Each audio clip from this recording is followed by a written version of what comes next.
आज की बज़म की ये महफिल बसिलसिला इसाले सवाब हमारे इंतहाई मोहतरम हाजी मोहम्मद अशरफ मरहूम मग़फ़ूर आपकी अहलिया और हमारे भाई अफ़ज़ाल भाई, शबाज़ भाई, अली भाई और अबू ज़र भाई, इनकी वालदा मोहतरमा जो इस दुनिया फ़ानी को छोड़कर आलम बरज़ख की तरफ रवाना हुई।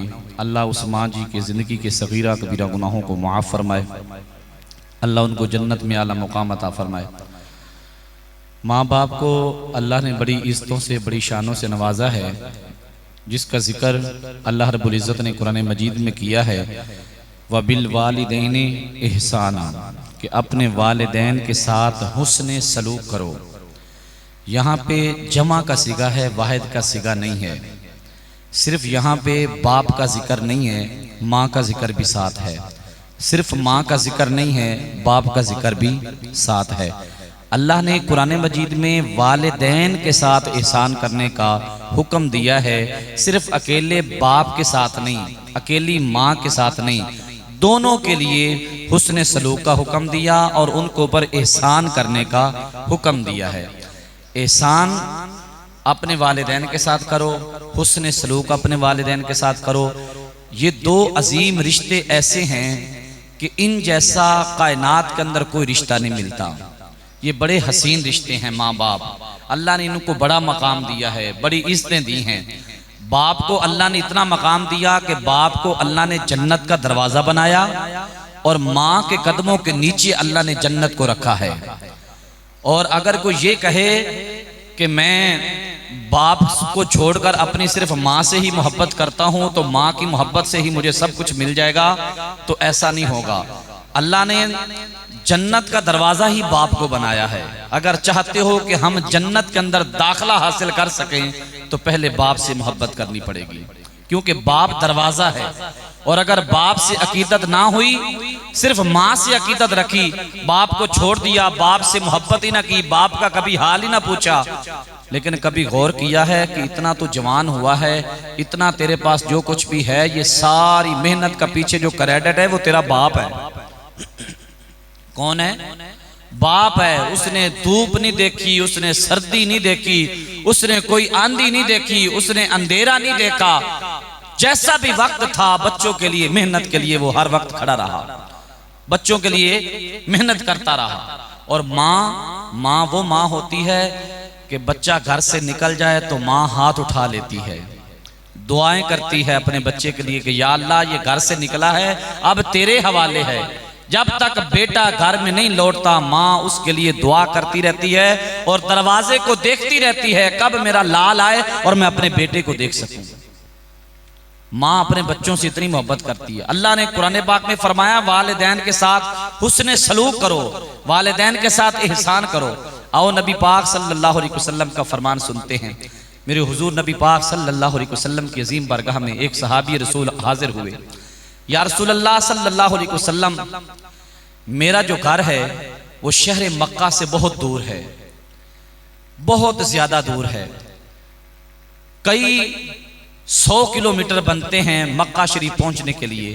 तो मैंने अपनी वालदा मोहतरमा को अपने कंधों पे उठा के इतना तवील सफर जो है वो पैदल चल के आके अपनी माँ को मैंने उम्रा करवाया है। तो क्या मैंने अपनी माँ का हक अदा कर दिया है? ये सहाबी रसूल नबी पाक सल्लल्लाहु अलैहि वसल्लम से पूछ रहे हैं, या रसूल अल्लाह क्या मैंने अपनी माँ का हक अदा कर दिया है? मेरी तरफ तवज्जो रखें, बस बिल्कुल मुख्तसर सी बात होगी, आप बिल्कुल नहीं घबराना, इंशाल्लाह जल्दी हम दुआ करते हैं। ये बातें इस तरह की हर वक्त नहीं मिलती, ये कभी कभी मौका होता है जहां मिल जाए और हुजूर का दीन हमें सीखने को मिल जाए। और ये सुने जरा बड़ी तवज्जो के साथ। अर्ज करते हैं, या रसूल अल्लाह सल्लल्लाहु अलैहि वसल्लम क्या मैंने अपनी माँ का हक अदा कर दिया है? इतना तवील सफर, लंबा सफर, मैंने माँ को कंधों पे उठा के लाया हूँ और उसको मैंने उम्रा करवाया है, तवाफ करवाया है, सफा मरवा के चक्कर लगाए हैं, माँ को कंधों पे उठा के मैंने माँ का हक अदा कर दिया है। मेरे आका सल्लल्लाहु अलैहि वसल्लम का जवाब सुनिए। हुजूर ने फरमाया, तुमने अपनी माँ की एक रात का भी हक नहीं अदा किया, एक रात का भी हक अदा नहीं किया। याद कर वो लम्हे, वो वक्त, वो घड़ियां याद कर कि जब तू छोटा था तो तू बीच में पेशाब कर देता था। पैम्पर भी तो अब चले ना, पहले तो पैम्पर भी नहीं थे ना। अब तो बड़ी सहूलियात आ गई है ना, माओ के लिए भी और बच्चों के लिए भी बड़ी सहूलियात है। लेकिन वो वक्त जो पिछला गुजरा है वो याद करें। जब बच्चा पेशाब बीच में ही कर देता था तो वो माएँ अपने बच्चों से इतनी मोहब्बत करती थी। आजकल अगर मामला जरा डिफरेंट हुए ना, निज़ाम डिफरेंट हुए, तो औलादों के अंदर भी बड़ी चेंजिंग आ गई है। वो मोहब्बत का जज्बा ही नहीं रहा, वो अकीदत ही नहीं रही, ना माओ को बच्चों से ना बच्चों को माओ से। लेकिन याद रखना, ये रिश्ते बड़े अजीम हैं, इनकी कदर कर लें। ये जब रूठ कर चले जाते हैं तो दोबारा नहीं मिलने वाले, ये जब छुप जाते हैं तो दोबारा नजर नहीं आते। इनकी कदर करें और जिंदा बंदे की कदर करें। मरने के बाद क्या है, मरने के बाद तो हर कोई किसी को प्रोटोकॉल दे लेता है, लेकिन जिंदा बंदे की कदर करें। वो किसी ने क्या खूब कहा है ना कि जिंदा रहें तो जीने नहीं देते ये लोग, मर जाएं तो कंधों पे उठा लेते हैं ये लोग। जिंदा रहें तो जीने की दुआ नहीं देते, मरने की दुआ देते हैं। कहते हैं अल्लाह करे मुझे नजर ही ना आए, मर जाए तो फिर कंधों पे उठाते हैं, फिर प्रोटोकॉल। ये प्रोटोकॉल कैसा है? जिंदा बंदे की कदर करें, जो जिंदा है उससे प्यार करें, उसकी कदर करें, उसकी वैल्यू को समझें। ये हमारा मुसलमान भाई है, इन मामलात को समझे जरा, फिर ही मजा है। अगर हम सही चीज को ना समझ सके वक्त के ऊपर तो फिर हम असल मकसद नहीं हासिल कर सकेंगे। सुने, नबी पाक सल्लल्लाहु अलैहि वसल्लम ने फरमाया, वो वक्त याद कर, वो घड़ियां याद कर, जब तू छोटा था तो बीच में पेशाब कर देता था तो जगह सारी गीली हो जाती थी। तेरी माँ की तुझसे मोहब्बत ये थी कि तेरी माँ तुझे गीली जगह से उठाती, तेरे कपड़े भी तब्दील करती, तुझे साफ करती, साफ करने के बाद खुश्क जगह के ऊपर तुझे डालती और खुद गीली जगह पे सो जाती थी। ये माँ की मोहब्बत औलाद से नहीं है यार। बच्चा छोटा हो तो माँ इतनी मोहब्बत करती है, और बड़ा हो जाए अफसर बन जाए तो फिर कहता है जी मैं जिस दफ्तर के अंदर हूं मेरा बाप वहां पे ना आए। लोग देखेंगे तो कहीं कहेंगे देखे जी अफसर साहब का इस तरह का बाप है, बिल्कुल सादा मिजाज का, बिल्कुल सादा बंदा। बाप तुम्हारा कुछ भी ना करे, लेकिन ये याद रखना तुम्हारा बाप तो है ना, तुम्हारा बाप तो है। आज जितना मकाम जितना ओहदा तुझे मिला है वो तेरे बाप की वजह से है। बंदा बड़ा डॉक्टर बन जाए, इंजीनियर बन जाए, अगर उससे पूछा जाए भी तो किसका बेटा है, तो अपने बाप का नाम ही बताएगा ना, अपने ही बाप का नाम बताएगा कि मैं फलां का बेटा हूं। गुरेज तो नहीं ना करेगा नाम बताने में, बताएगा। जिस बाप की शबो रोज की मेहनत से तो इतना बड़ा इंजीनियर बना है, आज तो उस बाप से मुंह फेर कर बैठा है, आज उस बाप से मुंह फेर कर बैठा है। ऐसा बिल्कुल नहीं होना चाहिए। हमेशा अपने वालिदैन की कदर करें, माँ की खिदमत करें। हजरत उवैस करनी रदी अल्लाह ताला अन्हु, सुने मैं बड़ा शॉर्ट करके अपनी हाजिरी को वाइंड अप करता हूँ। हजरत उवैस करनी रदी अल्लाह ताला अन्हु, मुझे पता है कि आज वर्किंग डे है और हर बंदे ने अपने काम पे जाना है, और यहाँ पे कुछ लोग बड़ी शिद्दत से इंतज़ार कर रहे हैं कि कारी साहब कब दुआ करें। मुझे पता है, क्योंकि अहबाब को बड़ी जल्दी है, क्योंकि वर्किंग डे है, अपने कामों पे जाना है, तो किसी को हम तंग नहीं करना चाहते। दीन उतना ही देना चाहिए जितना बर्दाश्त हो सके। तो ये नहीं कि जनाब आपको आपके सीने में बार बार जनाब धक्के के साथ घुसाया जाए, ऐसा बिल्कुल नहीं होना चाहिए। बात वही अच्छी है जो आप आसान तरीके से सुन सकें, दीन वही अच्छा है। सुने जरा, हजरत वैसे करनी रदी अल्लाह ताला अन्हु मेरे नबी पाक सल्लल्लाहु अलैहि वसल्लम के ये वो गुलाम हैं जिन्होंने नबी का जिंदगी के अंदर दीदार नहीं किया लेकिन हुजूर का दौर पाया है। नाम क्या है? हजरत अवैसे करनी रदी अल्लाह ताला अन्हु। करम के रहने वाले थे, सारी जिंदगी पहले बाप की खिदमत करते रहे, फिर माँ की खिदमत में लग गए। इतना वक्त ही ना मिला कि हुजूर की बारगाह में जा सकूं और हुजूर का जाके दीदार कर सकूं। लेकिन मेरे नबी पाक सल्लल्लाहु अलैहि वसल्लम से दिल से मोहब्बत और अकीदत बड़ी रखते थे। बाप की बड़ी खिदमत की, माँ की खिदमत की, और हुजूर को हजरत वैसे करनी से प्यार इतना था कि नबी पाक सल्लल्लाहु अलैहि वसल्लम करन की जानिब मुंह करके अंदर की तरफ लंबे लंबे सांस खींचा करते थे। किसी ने पूछा या रसूलल्लाह सल्लल्लाहु अलैहि वसल्लम करन की जानिब मुंह करके अंदर सांस खींचते हैं, क्या वजह है, क्या रीजन है? तो मेरे आका सल्लल्लाहु अलैहि वसल्लम ने फरमाया तुम्हें नहीं पता, करन में मेरा एक गुलाम रहता है, मैं उसकी लंबे सांस खींचकर उसकी खुशबू सूंघा करता हूँ, मुझे करन से उसकी खुशबू आती है। और हजरत वैसे करनी ने हुजूर का दीदार नहीं किया, हुजूर से मुलाकात नहीं की, लेकिन मेरे हुजूर के गुलाम हैं, हुजूर के सहाबी हैं। सुने, हजरत वैसे करनी रदी अल्लाह ताला अन्हु के बारे में आता है, मेरे नबी पाक सल्लल्लाहु अलैहि वसल्लम ने हजरत उमर फारूक और हजरत मौला कायनात अलीजुल मुर्तज़ा करमल्लाहु वजहुल करीम के हाथ हुजूर ने पैगाम भेजा हजरत वैसे करनी के पास। पैगाम क्या था? पैगाम भेजा और एक गुजारिश की मेरे नबी पाक सल्लल्लाहु अलैहि वसल्लम ने। बाबा जी ठीक है, जज़ाकल्लाह, अल्लाह आपको सलामत रखे, आपकी मोहब्बत है। हजरत वैसे करनी को पैगाम भेजा। पैगाम क्या है? हुजूर ने हजरत वैसे करनी की बारगाह में पैगाम भेजा कि ए अली, ए उमर, ये मेरा जो जुब्बा है जो मैं रोजाना पहनता हूँ, ये जुब्बा उतार कर मैं तुम्हें देता हूँ, मेरे अवैस को मेरी तरफ से जरा तोहफा दे के आओ। जरा सुभान अल्लाह कह सकते हैं तो कहें जरा। इसका भी जो सवाब है ये मरहूमा की रूह को जाना है इंशाल्लाह। सुभान अल्लाह का माना आप समझे। सुभान अल्लाह का माना है अल्लाह पाक है। क्या है? आप मस्जिद अली में बैठकर कहेंगे ना या अल्लाह तो पाक है, हम इकट्ठे होकर अल्लाह को पाक कह रहे हैं, वो फरिश्तों के जुर्मट में हमें गुनाहों से पाक कर देगा। अब जिसका मुकद्दर है कि मैं गुनाहों से पाक हो जाऊं, वो जरा मोहब्बत से कह जरा सुभान अल्लाह। अल्लाह आपको सलामत रखे। खामोश और बिल्कुल चुप चुप सा बंदा जो है ना, वो बिल्कुल अच्छा नहीं लगता, जरा बोलना चाहिए और हुजूर के नाम पे हुजूर की मोहब्बत में बोलना चाहिए। सुनिए, हजरत वैसे करनी की बारगाह के अंदर नबी पाक सल्लल्लाहु अलैहि वसल्लम ने मौला अली को और हजरत उमर को भेजा, जाओ ये मेरा जुब्बा मेरे अवैस को देना और मेरे अवैस से कहना। कौन कह रहा है? नबियों का इमाम कह रहा है, जिसने इस गमखार उम्मत की परेशानी अपने सर पे ली हुई थी, जो गारों में जाकर इस उम्मत के लिए रोता रहा, शबो रोज तन्हाइयों में छुप छुप कर अपने रब को मनाता रहा कि अल्लाह तेरा महबूब और कुछ भी नहीं चाहता, बस मेरी उम्मत की खताओं को माफ कर दे।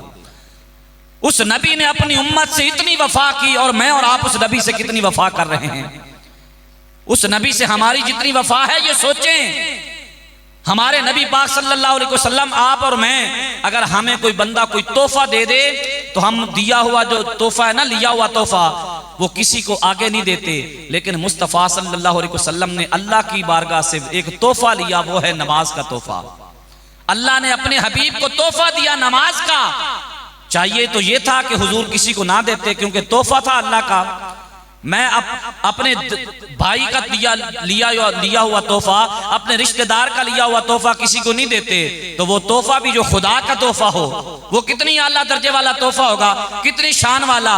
और देने वाला खुदा, लेने वाला मुस्तफ़ा, कितनी शान वाले ये रिश्ते हैं। सुने, नबी पाक सल्लल्लाहु अलैहि वसल्लम तोहफा लेकर आए, फिर अपने पास नहीं रखा, हम जैसे गुनाहगारों को अता कर दिया कि ये मुस्तफ़ा की जानिब से तोहफा ले लो, इसकी कदर करना। लेकिन मैंने और आपने कदर नहीं की।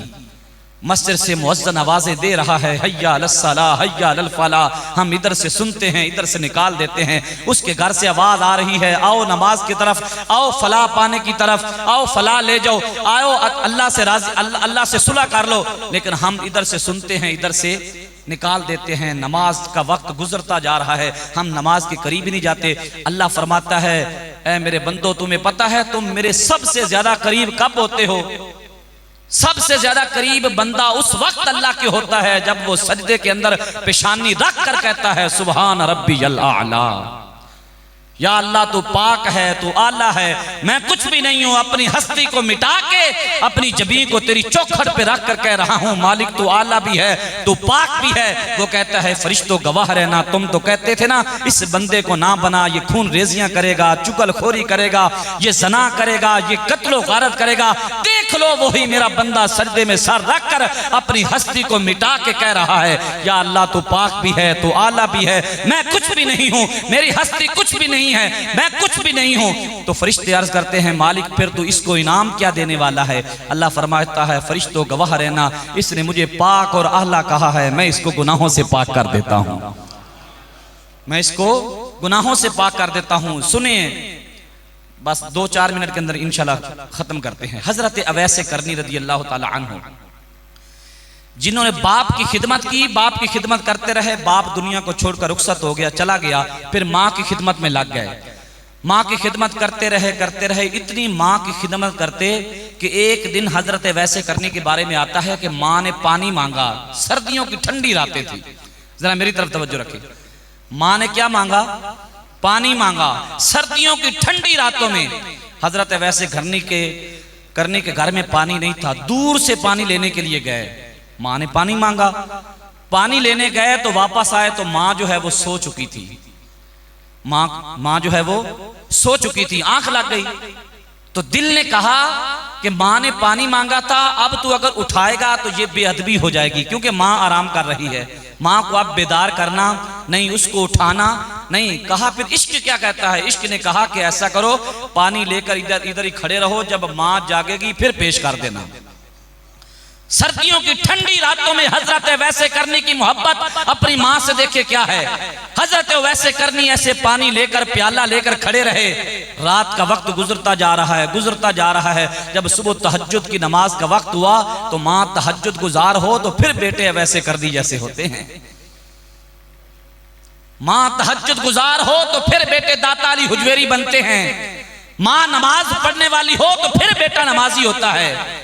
अगर माँ ही बेनमाजी होगी तो फिर बेटे ने क्या नमाज पढ़नी है। आजकल मेरे जैसा बंदा खुद नमाज पढ़े ना, बेटों को तलकीन करता फिरता है, बेटा तू नमाज पढ़, अब्बा जी तुसी टिकट लाइयो ये जन्नत दी।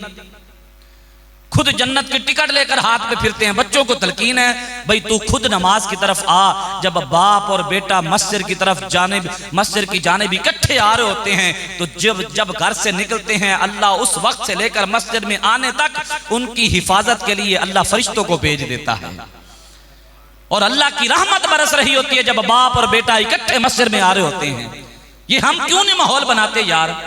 हम आज सिर्फ इस मुआशरे के अंदर बस यही रह गया है कि बस फौतगी हो गई, वहां पे मैंने अपना चेहरा दिखाने के लिए जाना है कि फलाना भाई राजी हो जाए, शबाज साहब राजी हो जाए, फलाना राजी हो जाए कि जनाब वो फलाना आया था कल को मुझे भी जाना पड़ेगा। रस्मी काम ना करें, कोई भी काम करें खालिस अल्लाह की रजा के लिए करें।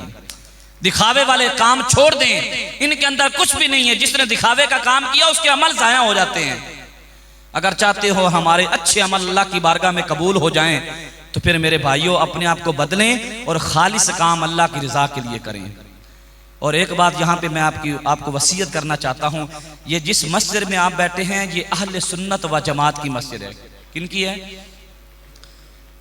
ठीक है ना जी। हमारे अहबाब के अंदर ये शोर फैला हुआ है जी, अहले सुन्नत व जमात की जो मसाजिदें होती हैं वहाँ सिर्फ ख़त्म दरूद की बातें होती हैं जी। ख़त्म पढ़ते जाओ, दरूद पढ़ते जाओ, नाते पढ़ते जाओ, ये करते जाओ, वहाँ इस्लाह की बात ही नहीं है। हम कहते हैं कि सटेर से इस्लाह की बात ना हो, हम उसको मिंबर मुस्तफ़ा नहीं समझते। वो कैसा मिंबर है? मिंबर तो असल वही है जहां मुस्तफ़ा की बातें हों, जहां हुजूर का दीन फैलाया जाए। यहां पे एक बात थोड़ी सी कड़वी है लेकिन गौर से सुनिएगा। अगर एक बेटा है उसका बाप फौत हो जाए, बाप फौत हो जाए तो बेटा क्या हो जाता है? यतीम हो जाता है। माँ फौत हो जाए तो बंदा मस्कीन हो जाता है। बाप फौत हो जाए तो बंदा, बोले ना सरा, यतीम। माँ मर जाए तो बंदा मस्कीन। एक बात यहां पे सुने, बेटा यतीम हो या मस्कीन हो, बताएं यतीम का हक खाना जायज है या नाजायज है? हराम है। हराम क्या है? हराम। यतीम का माल खाना हराम है। यतीम की शान क्या है? हुजूर ने फरमाया जिसने किसी यतीम के सर पे अल्लाह की रजा के लिए हाथ रखा, उसके हाथ के नीचे जितने सर के बाल आते हैं अल्लाह उतने सालों के गुनाहों को माफ कर देता है। समझे इन बातों को? अल्लाह उतने सालों के गुनाहों को माफ कर देता है। लेकिन हम जब किसी खत्म की महफिल में जाते हैं हम जहन ये बनाकर जाते हैं वहां मैंने खाना है। क्या करना है? खाने का ज़हन कभी ना बना के हैं, क्योंकि जो आपने खाना खाना है ये किसी और का नहीं, ये यतीम का खाना खाने आए हो आप, ये किसी मस्कीन का खाना खाने आए हो आप। इन चीजों को अपने शरूर से निकालें जरा और असल दीन को समझे। असल दीन क्या है? फिर मेरी बातों के ऊपर मुत्तफिक हैं आप? मेरी बातें ठीक हैं या गलत हैं? भाई समझो सारे, सही हैं या गलत? लोग कहते नहीं जी, मौलवी साहब तो कहते नहीं जी ख़त्म की बड़ी शान है, ख़त्म दिलवाया करें, क्योंकि मौलवी साहब को भी बाद में सारा कुछ मिलना होता है। हमें कुछ भी ना दो, आप में से अगर एक बंदा बदल गया, मुस्तफ़ा के दीन पे आ गया तो हमें और क्या चाहिए यार? अगर अल्लाह और अल्लाह का रसूल राजी हो गए तो और क्या चाहिए? ये दुनिया के मामलात इनको रहने दें इधर।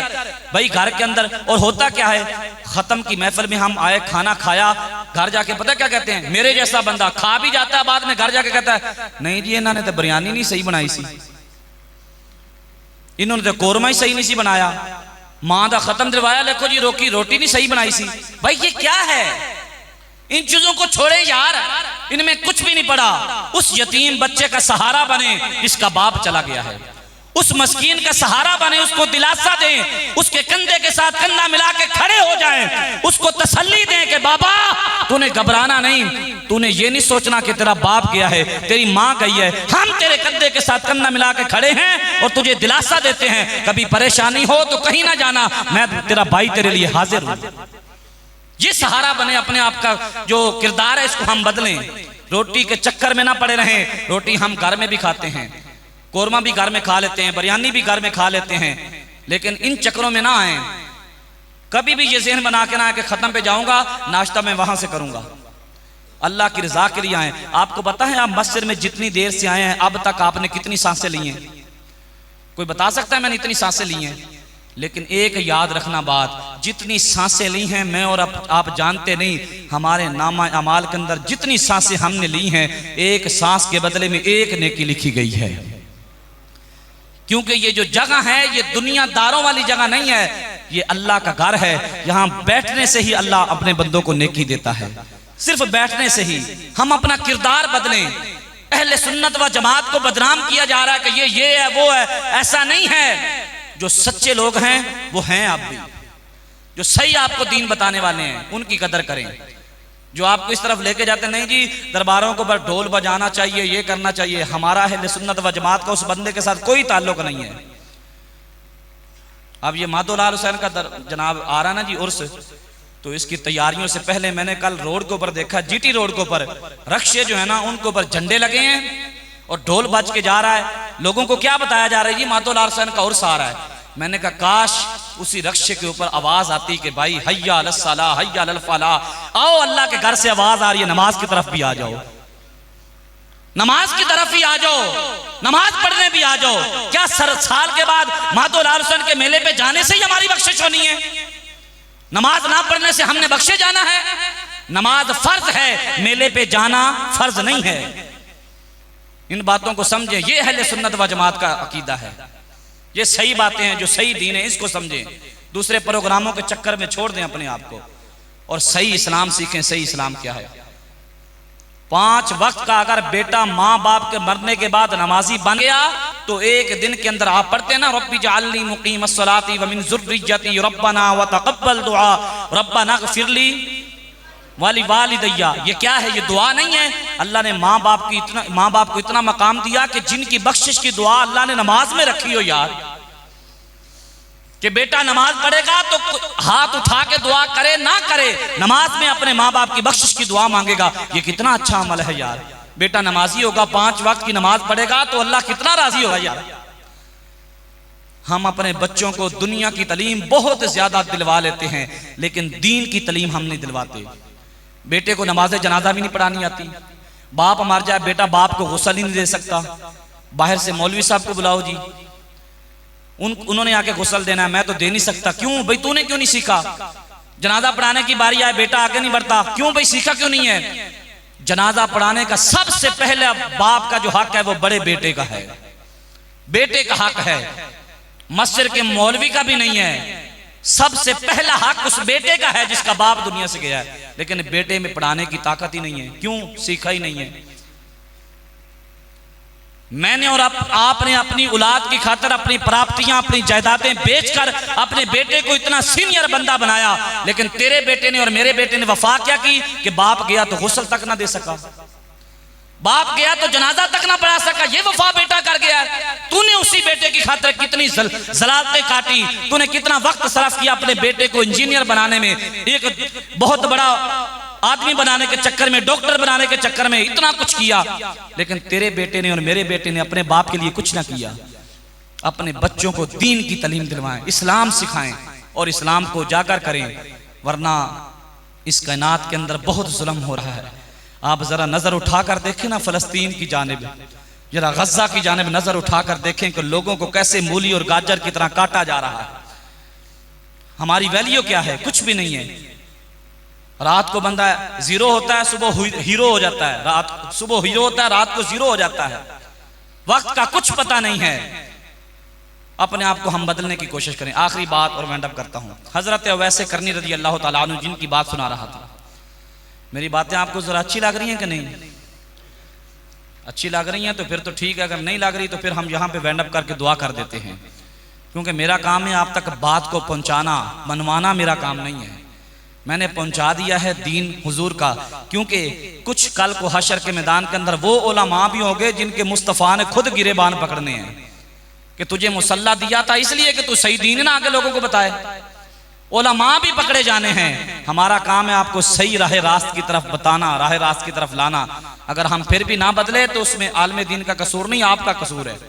हम अपने आप को बदलना है, हमने अपने आप को बदलना है। कैसे बदलना है? हुजूर की शरीयत मुतहरा का दामन थाम के फिर अपने आप को बदलना है। हजरत वैसे करनी रज़ी अल्लाह ताला अन्हो, माँ ने पानी मांगा, रात को ले आए, पानी लेकर खड़े हैं, सारी रात गुजर गई, तहज्जुद की नमाज का वक्त हुआ, माँ बेदार हुई।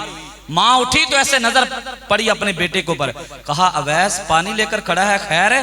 कहा माँ रात को तूने पानी मांगा था, मैं लेने गया, वापस आया तो सो चुकी थी, अगर उठाता तो बेअदबी हो जाती। माँ सारी रात लेकर खड़ा रहा हूँ, जब बेदार होगी तो माँ को पानी पेश कर दूंगा। माँ ये ले, तेरे लिए पानी ले आया हूँ। माँ ने कहा इतनी मोहब्बत करता है, जा फिर क़यामत तक लोग अवैस अवैस ही करते रहेंगे। ये एक माँ की दुआ है बेटा। लोग मिंबरों के ऊपर मस्जिदों में बैठकर अवैस अवैस करेंगे कि अवैस ने माँ से इतनी मोहब्बत की। माँ ने कहा क्या चाहता है इसका बदला? कहा माँ और तो कोई ख्वाहिश और तमन्ना नहीं है, बस तेरे बेटे अवैस की ख्वाहिश ये है कि मैं कितना बदबख्त हूँ कि लोग इस हुजूर का दौर पाके हुजूर का दीदार कर रहे हैं, मैं हुजूर का दौर पाकर हुजूर का दीदार ही नहीं कर सकता। आपकी 24 घंटे खिदमत में लगा रहता हूं। माँ ने कहा अच्छा तो हुजूर का दीदार करना चाहता है? हाँ माँ, हुजूर से एक दफा मुलाकात करवा दे, आप इजाजत दे दें, सिर्फ एक दफा मदीने के ताजदार को देख लूं। माँ ने कहा बेटा जाओ, ऐसा करो, मैं तुझे इजाजत देती हूँ, मेरी खिदमत को छोड़ो, मुझे अल्लाह के हवाले करो, मुझे कुछ भी नहीं होगा, जा मैं अवैस तुझे इजाजत देती हूँ, जाओ मदीने में जाओ, महबूब से मुलाकात करके आओ, हबीब से मुलाकात करके आओ। माँ ने वादा लिया कि बेटा जाना, मदीने में जाना हुजूर से मुलाकात के लिए, अगर घर में हुजूर मिल जाए तो मुलाकात कर लेना, अगर ना मिले तो वहां ठहरना ना, इंतजार ना करना, वापस आ जाना, क्योंकि तेरी माँ बीमार है घर में, जल्दी आ जाना। इजाजत तलब की, चलते गए, दौड़ते गए, जल्दी जल्दी तेज सफर किया, जल्दी जल्दी मदीने शरीफ में आए। छोटे छोटे बच्चे मदीने की गलियों में खेल रहे थे। अवैस छोटे छोटे बच्चों के माथा चूम कर कहते हैं महबूब देखा है कहाँ है, हुजूर को देखा है कहाँ है हुजूर? बच्चों ने कहा हुजूर से मिलना चाहते हो तो जाओ, आगे मस्जिद नबवी के बिल्कुल करीब हुजूर का घर है, दरवाजा खटखटाना, अंदर से हजरत आयशा सिद्दीका बोलेंगी हुजूर का पूछ लेना। हजरत वैसे करनी चलते चलते आए, हुजूर नबी पाक सल्लल्लाहु अलैहि वसल्लम के बारगाह में पहुंचे।